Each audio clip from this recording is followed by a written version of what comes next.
Hello friends, कैसे हैं आप लोग। आज हम लोग पढ़ेंगे डीएमटी यानी डिप्लोमा इन मीट टेक्नोलॉजी, जिसमें आज हम लोग पढ़ेंगे बीपीवीआई 027 के खंड 1 में इकाई 3 उप उत्पाद का प्रसंस्करण संयंत्र का रूपरेखा, जिसमें आज हम आपके लिए लेकर आए हैं उपकरण या यंत्र।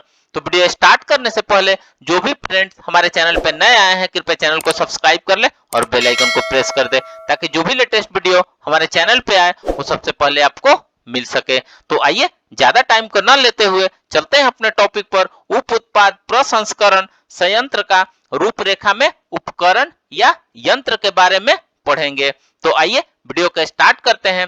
बॉयलर के अतिरिक्त 3 प्रमुख उपकरण जैसे परिष्करण कुकर, मेल्टर और फैट एक्सट्रैक्टर यानी वसा को निकालने वाला अथवा हाइड्रोलिक प्रेस और एक मिलिंग इकाई के रूप में उत्पाद संयंत्र के लिए आवश्यकता होती है। उत्पाद संयंत्र के लिए उपकरण आधी से लेकर 2 टन की क्षमता के विभिन्न मापों में मिलते हैं। अतः मानक माप के उपकरण में प्रति चार्ज 1/4 से कम मात्रा में आफेल को प्रसंस्कृत करना महंगा पड़ता है। उपकरण इस अमाप के होने चाहिए कि वो प्रतिदिन निकलने वाले कच्चे माल परिष्करण के लिए पर्याप्त हो, क्योंकि आफेल के संचयन से उनका अपघटन होता है जिससे दुर्गंध फैलती है। प्रसंस्कृत उत्पाद में अधिक जीवाणुवीय संदूषण होता है। निर्मित उत्पाद में कम प्रोटीन प्राप्त होती है और प्रसंस्करण में परेशानी होती है। आइए अब बॉयलर के बारे में पढ़ते हैं। उपयुक्त क्षमता के बॉयलर का उपयोग परिष्करण और औसत वाष्प उपयोग को ध्यान में रखते हुए करना चाहिए। पाउंड प्रसंस्कृत कच्चे माल के लिए औसतः 1.25 पाउंड वाष्प के उपभोग को रिपोर्ट किया गया है। यदि कच्चा माल बारीक कटा या चूर्णित हो तो परिष्करण की अवधि कम हो सकती है। रेंडरर की वाष्प पाइपलाइन का तापरोधन और फाइबर ग्लास के एल्युमिनियम की परत से आवृत बॉयलर ताप हानि को कम कर देते हैं। वे बॉयलर जिनके प्रचालन का वाष्प दाब 80 पाउंड से कम का हो का उपयोग नहीं करना चाहिए, विशेष रूप से जब मिल, बोन मिल आदि जैसे उप उत्पादों का निर्माण करना हो। आइए नेक्स्ट पॉइंट देखते हैं। आर्द्र परिष्करण यंत्र या वेट रेंडरर। शब्द आर्द्र परिष्करण का उपयोग तब किया जाता है जब सामग्री को अतिरिक्त जल के साथ प्रसंस्कृत किया जाता है अथवा कंडेंसेट को वाष्प से प्राप्त किया जाता है। आर्द्र परिष्करण यंत्र सामान्यतः ऊर्ध्वाधर बेलनाकार कुकर होता है जिसकी तल्ली शंकु की आकार की होती है, जिसमें 8 से 12 इंच का व्यास वाल्व का निकास होता है। कुकर के ऊपरी भाग में मेन होल होता है जिससे कच्चे माल को ऊपर भरा जाता है और एक वाल्व होता है जिससे दुर्गंध युक्त गैसें दाब को कम किए बिना बाहर निकल जाती है।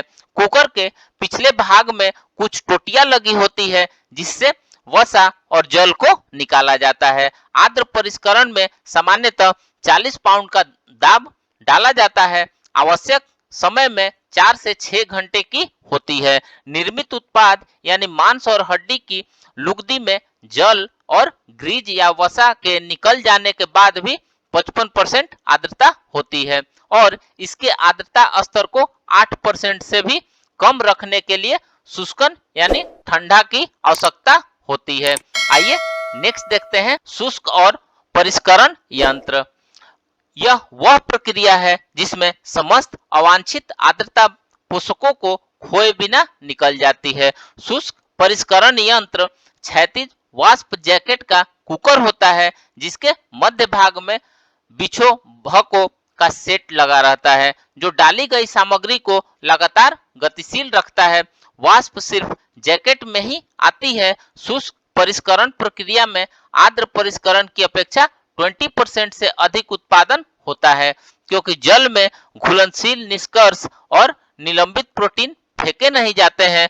दूसरे शब्दों में शुष्क परिष्करण प्रक्रिया में मांस और हड्डियां अपने ही द्रव में पकती है और अपनी ही वसा में तली जाती है। निर्मित होने वाले उत्पाद को क्रैकलिंग्स कहते हैं।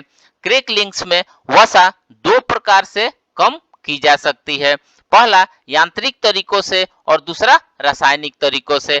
यांत्रिक विधियों में सम्मिलित निम्नलिखित हाइड्रोलिक प्रेस जो 4000 पाउंड का दाब विकसित करती है। अपकेंद्री टरबाइन फैट एक्सट्रैक्टर अथवा क्रैकलिंग्स को फैट एक्सप्लेरर यानी वसा निष्कर्ष से गुजारकर इन तीनों में से किसी भी विधि को अपनाने के बाद भी क्रैकलिंग्स में लगभग 10% वसा रह जाती है। रासायनिक विधि में पेट्रोल, ईथर, हेप्टेन और परक्लोरोएथिलीन का उपयोग द्वारा विलायक निष्कर्षण की प्रक्रिया को अपनाया जाता है, जिससे क्रैकलिंग्स में 0.5% तक कम वसा रह जाती है। आइए नेक्स्ट देखते हैं मिलिंग इकाई।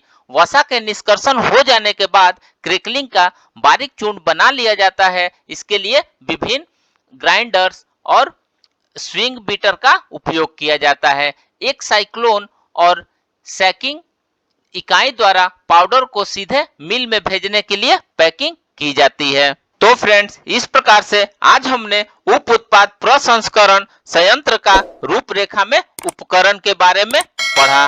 तो मिलते हैं एक नए वीडियो के साथ में, तब तक से हमारे चैनल पे बने रहिए। धन्यवाद।